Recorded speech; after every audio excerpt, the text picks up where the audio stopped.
idol, kita natin dito sa ano ni boss, sa turbo yan. Medyo lumalabas na yung langis, no? Kaya mas maganda malinis natin yung pinaka turbo, baka marami ng carbon. Ayan, isa rin pinanggagalingan natin sa langis. Kailangan maganda lagi, tsaka bagong chainsaw. Oo, naka timing belt pa yan. Tapos lilinisin na nga rin natin yung ano ni boss, EGR valve tsaka intake manifold, dahil nga lumabas na may check engine tayo, no? Kaya eto, hahanapin din natin kung bakit na may check engine, ayaw lumabas sa ating scanner. D4D 2005 model, ano?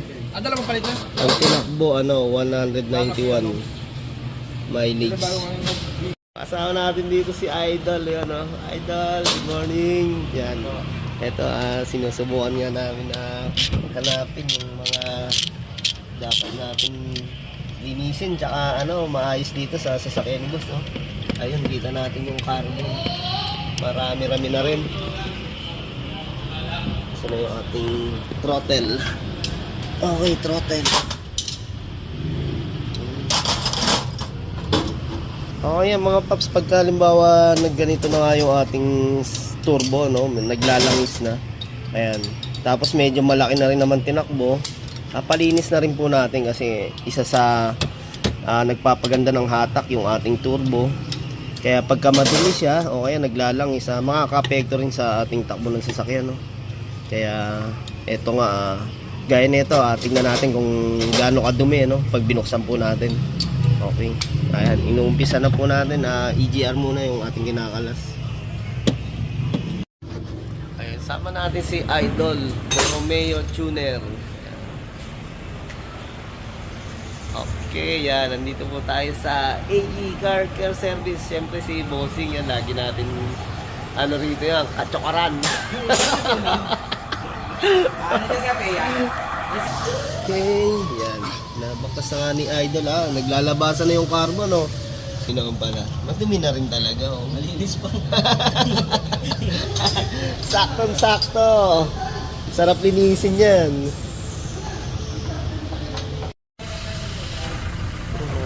Idol, EGR natin, Toyota Innova D4D. Tapos, ayun nga, pinakalas nga natin yung pinaka-intake manifold dyan. Talagang marumi na rin po talaga, ano.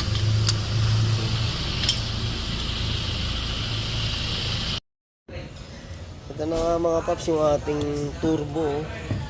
Ayan, makita natin yung sa dami na ng carbon, ano. Talagang ayan. Kaya pagka tumutulak to, ito yung kumalas natin na, ano. Pag tumulak to, medyo pigil na yung ating ano rito, dahil nga sa dumi, ano.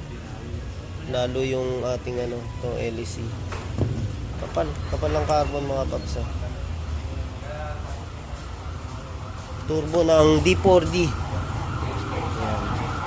Kaya malakas yung langis natin, is lumalabas na rin, no, dahil sa barado na siya. Tapos intake manifold natin mga paps, okay, talagang linisin na. Okay, ayun, oh, ouch. Okay, bibili ako. Tapos yung ano, combustion chamber natin, puro carbon na rin yun. Ayan mga paps, sa ganyan, pagkakailangan nyo, no, pasya lang kayo dito sa ating AE Car Care Services, o kaya sa ating YouTube channel, Kolokoy Garage, saka AE Car Care Services, ano po. Matulungan namin kayo na bumalik yung hatak at saka yung smooth ng sasakyan natin, dahil nga dito sa ating dalawa na exhaust gas recirculation tsaka ating turbo. Yan, napaka-importante po yan, no, sa ating sasakyan na malinis. Okay, maraming salamat. Yan, nilinis ni Pat yan, no? Talagang makakapal din yung carbon. Ayun mga paps, isa na itong problema natin, yung daga na pumupunta yan, no? Pwedeng baka may nginat-ngat na wire. Okay, yun nga, isa sa na-check natin, no? Tapos titignan natin yung mga wire. Ayun. Yung mga paps, yun sa may dumi nga ng daga pinapasok. Ang mahirap niya makat-ngat-ngat yung ating wire, no? Ayan. Ano po bang suggest nyo sa mas magandang pangontra sa ano, sa daga? Mga Pops Idol, baka meron kayong suggest na pinakamaganda, kasi kami nakita namin ano, paminta, yung ibang sasakyan may paminta sa ano, nakasabit. Pwede raw pangontra sa daga, no? O kaya yung ini-spray na ano, yung tawag doon, rat off, kung mabisa rin po ba yun. Tanong lang tayo sa inyo mga idol yan, sa mga tropa natin dyan, kaibigan natin na syempre marami rin nalalaman. Ayun, pa-share naman po. Ma-share din natin sa ating mga kliyente yan, na talagang pumapasyal dito sa atin kahit medyo malalayo po, no? Ano yon? Ha? Okay mga paps, ito lagi tayo meron nito, steel brass na to, no? Kasi kahit ugasan natin yan, kung wala tayong steel brass na, no, hindi basta-basta matanggal yung mga dumi dyan.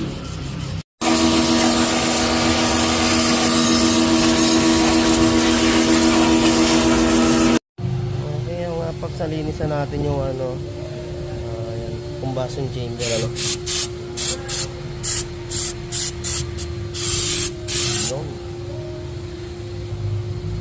Okay, basta matanggal natin yung mga carbon sa bungad ng butas, no? Malaking tulong na yan, na matagal na uli magdumi yung ating EGR valve. Ayan.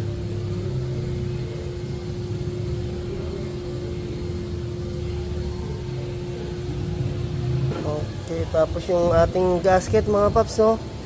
Talagang wag natin kalimutan tong ano, hindi maibalik, magkakaroon ng singaw yan. So huwag na natin lagyan ng ano, silicone gasket. Okay na yan, basta may gasket tayo niyan. Tsaka yung higpit, yung magandang higpit ang gagawin natin. Okay.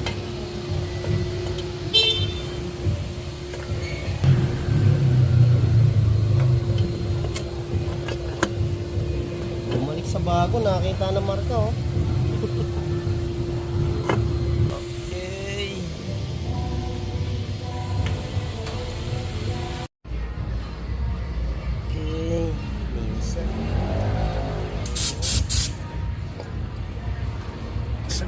Ayan mga paps, hindi bago yan, ano lang yan, magandang pagkalinis ng ating parts. Ayan, talagang lumabas yung mga numbers niya. Okay,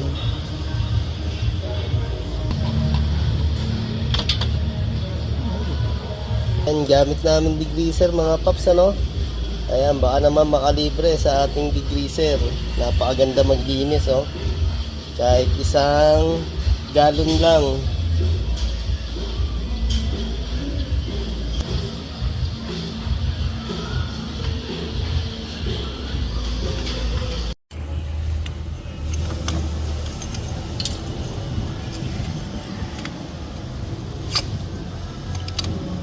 Matay. Yan mga paps, oh. Ito yung nilinisan natin, oh. Hindi po bago yan, talagang nilinisan na lang natin na maayos. Kaya bumalik sa dating kulay, bago man na natakbo niyan dahil ano eh, bumalik na yung kulay niya, no, mga idol, no? Yan, okay, malapit na nga tayo matapos sa EGR valve tsaka intake manifold, no? Pero ito, meron pa tayong isang gagawin sa ating turbo. Ito, gaya nga na ito mga paps, ano, lahat na nililinis natin dito.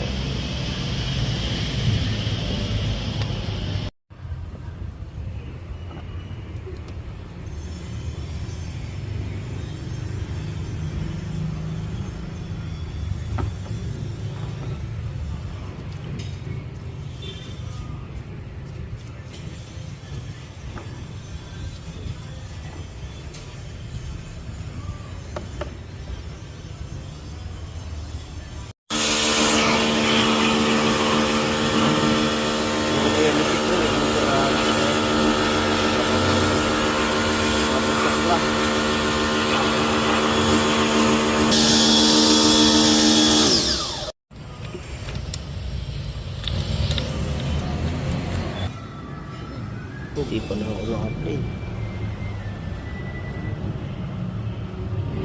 Ay.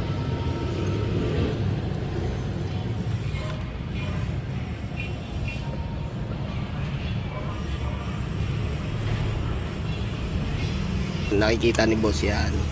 Kasi pag hindi ganyan, wala, hindi bubukas yung turbo.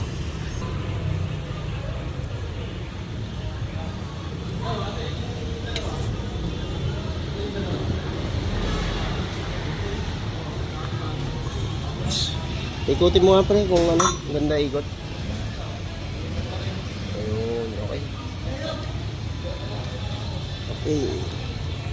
Linis. Binuhat? Buhat ni bossing.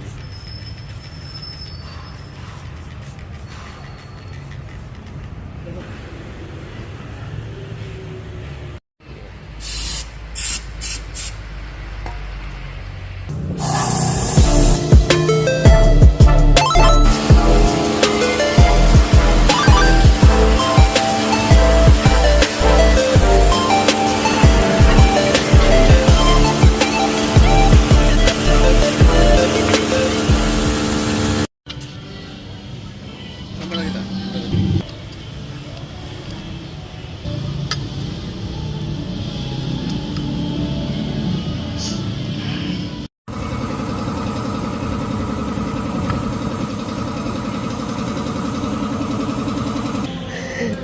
Ganda ng bracelet, oh.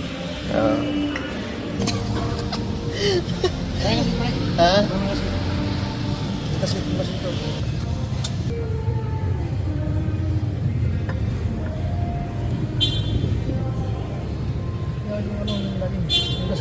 Oh.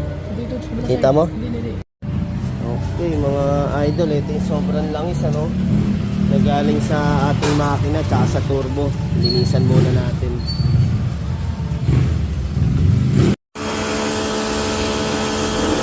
Linis na mga idol. Okay, yan nga mga idol. Patapos na po tayo, no? Kinabit na natin yung sa ayan, sa air filter to papuntang turbo natin. Yan. Siyempre yung ating EGR, yan. Bago po yan, no? Bagong linis. Yan. Okay.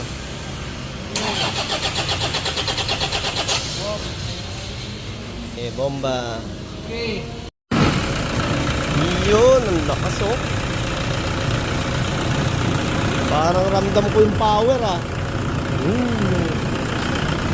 Okay mga paps, ano, check nga natin yung sa dashboard kasi kanina may check engine to, no? Nung bago natin gawin yan, okay na mga paps, oh. Talagang kusang nawala nung nalinisan natin yung EGR valve tsaka turbo. Hindi na natin in-scan o ni-reset, talagang nawala na po siya, no? Okay mga paps, oh, gumaan dyan yung tunog tsaka tumahimik, ano? Ayan, kaya napaka-importante na malinisan natin yung ating exhaust gas recirculation. Thank you kay Boss RR. Yan, ayos. Gawa namin yung kanyang Toyota Innova Suave. Yan, thank you boss. Ingat. Ingat.